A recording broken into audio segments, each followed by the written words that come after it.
Antes do Telekid, tinha um lance de jornalismo, caralho, porque tu tava cobrindo a Copa de 94, né? Na verdade, eu sou muito idoso. É melhor a gente nem começar. Eu comecei fazendo o Ernesto Varela, que é um personagem que é um jornalista falso, né? Ele tem um nome que não é o meu. E isso é 83. Cara, realmente você é um cara idoso. Então. Eu sou idoso. Eu tenho 61 anos. Sério? É. Cara, você tá muito bem conservado, eu diria. Eu não posso dizer o mesmo de você. Nem dele. Não é pai pra se for true. Agora eu vou ter que procurar a foto do filho dele, que é mais ou menos da minha idade, pra poder ver se o moleque tá conservado. Verdade, eu vou ver, é verdade. Não, vocês estão ótimos. Mas eu comecei com uma... Mas foi legal porque tinha uma turma muito boa. O meu primeiro parceiro, que inclusive fazia câmera e a gente editava os vídeos, era o Fernando Meirelles, o câmera do Varela, que também era um personagem chamado Valdeci. Enfim, a gente fez várias coisas, entrevistamos muitos políticos. Naquela época, vocês não acreditam, havia corrupção no Brasil. Uau, não, porque agora não tem mais. O Bolsonaro falou que É, não ele acabou tem. com a Lava Jato porque acabou com a corrupção. Enfim, mas então eu comecei bem antes do Telekid. Depois teve o Tiburcio, que foi muito... Sem o Tiburcio não teria o Telekid, né? Isso era TV, você tava falando na TV? TV. Como que era trabalhar nessa época na TV brasileira? Como que era a TV brasileira? Cara, nessa parecia que a gente estava no YouTube, só que não tinha YouTube. Então a gente tinha que ficar batendo na porta das TVs.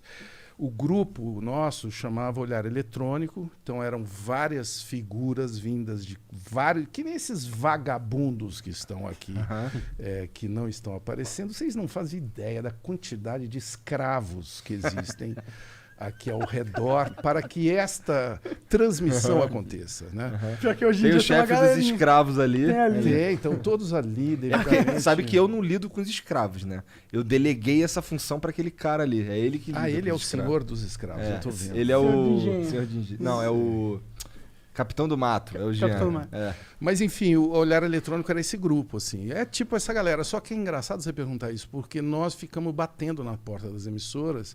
Ninguém queria colocar aquela louco, porque eram vídeos bem radicais. Ninguém queria colocar no ar.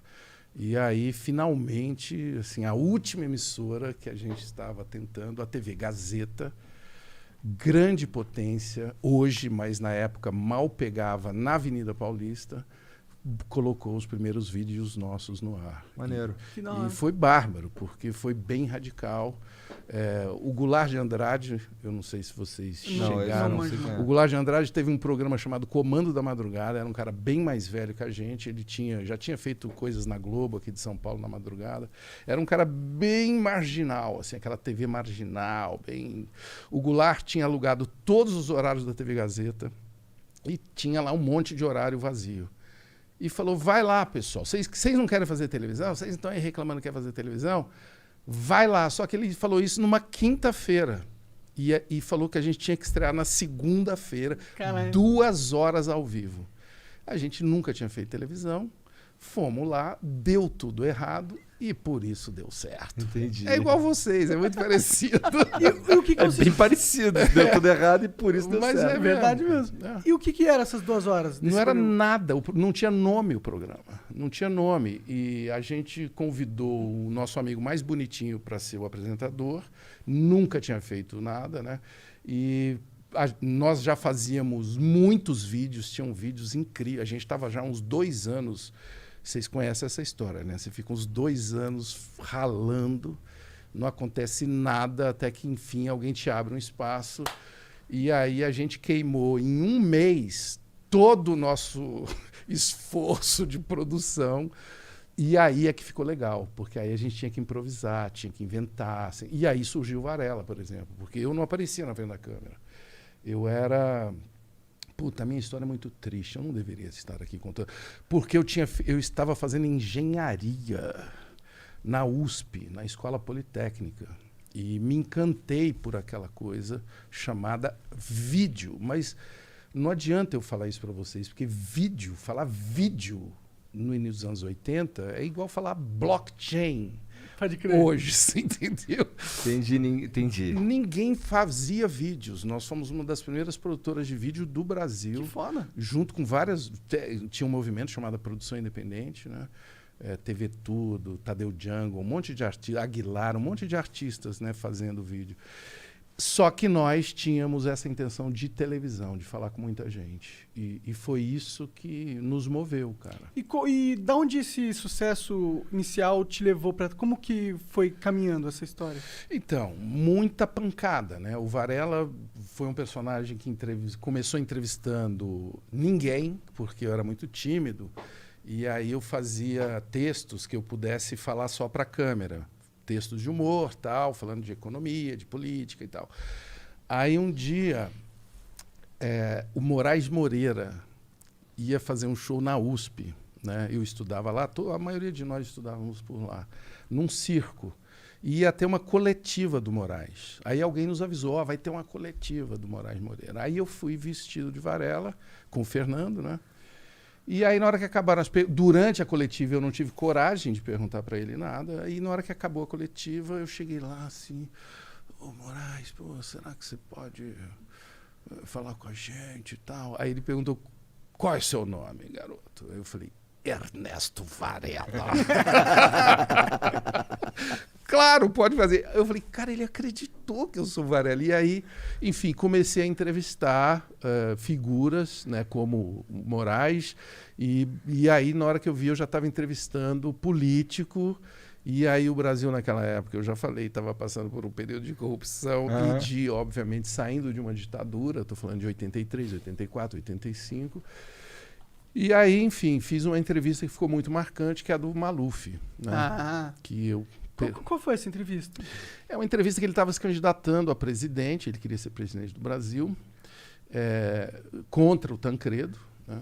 E havia assim, rumores de que ele era corrupto. Nossa! O Maluf? Havia rumores. E naquele dia, especificamente, era o dia do aniversário dele, né? A gente estava em Brasília e era o dia do aniversário do Maluf e um colega dele, um partidário dele, chamado Antônio Carlos Magalhães. Já ouvi falar esse nome. Que era o grande coronel da Bahia, né?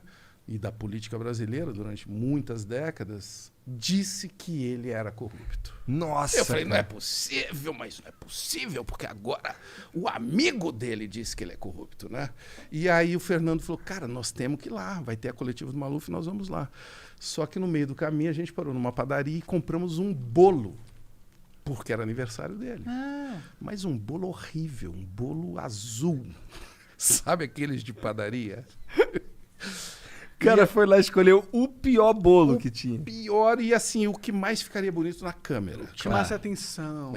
Colorido. Fernando sempre com o seu olho de cineasta, né? Aí na hora que a gente chegou, tinha um monte de jornalistas. Quando eu cheguei com o bolo, foi assim um alvoroço, porque eu já era conhecido em São Paulo, mas em Brasília ainda não. Aí chegamos lá, os jornalistas ficaram em dúvida se eu era a favor do Maluf, se era uma armação, não sei o quê. E eu não tive dúvida, botei o bolo em cima da mesa e puxei um parabéns. Aí pronto, né? Aí a gente ganhou acesso, a brecha para conversar com o cara. E, obviamente, fui muito trollado ali. Quem é você? Quem é você? Você é do Maluf? Pelos jornalistas. Pelos jornalistas. É que não sabiam. Eles tinham até razão, né? Poderia ser. O cara vem, pega um bolo e canta parabéns pro cara. Não, e eu fiz os jornalistas cantarem. Aí os caras todos constrangidos. Vamos lá, gente. E o Maluf ficou sem graça também, porque ele não esperava, né? Caramba. E aí o cara cantou parabéns pro Maluf, daqui a pouco ele tá lá fazendo perguntas bizarrésimas pro Maluf. Não, aí foi quando eu fui fazer a pergunta, eu falei, doutor Paulo, tal, eu tinha preparado assim umas 12 perguntas, né? Só tem um minuto. Ele falou, pô, doutor Paulo, por favor, não, é um minuto. Aí eu fiz a pergunta mais importante, né? Doutor Paulo, é verdade que o senhor é um ladrão, né? Eu fui assim, eu tive uma objetividade. E com essas palavras... Eu falei, doutor Paulo, as pessoas dizem que o senhor é corrupto, que o senhor é ladrão. É verdade isso? E nós temos, assim, à época, ninguém fazia perguntas assim, né? Ninguém mandava real. A televisão era muito quadrada e não tinha essa guerrilha, né? Não tinha esse ambiente que nós estamos vendo aqui hoje, com, né, com vários canais, com opinião livre. Não tinha. Por isso que eu acho muito positivo e por isso que eu estou aqui. Eu acho que esse ambiente é muito importante, cara, da gente conversar papo reto e vários tipos de então, papo. eu acho que a gente acabou trazendo essa ideia desse ambiente e agora estão surgindo outros ambientes, né, com a mesma pegada de liberdade, e eu acho que isso vai catapultar em mais liberdade para a comunicação brasileira no futuro. Tomara. Já pensou a doideira? Daqui a pouco todo mundo falando exatamente o que pensa? Seria um problema, hein?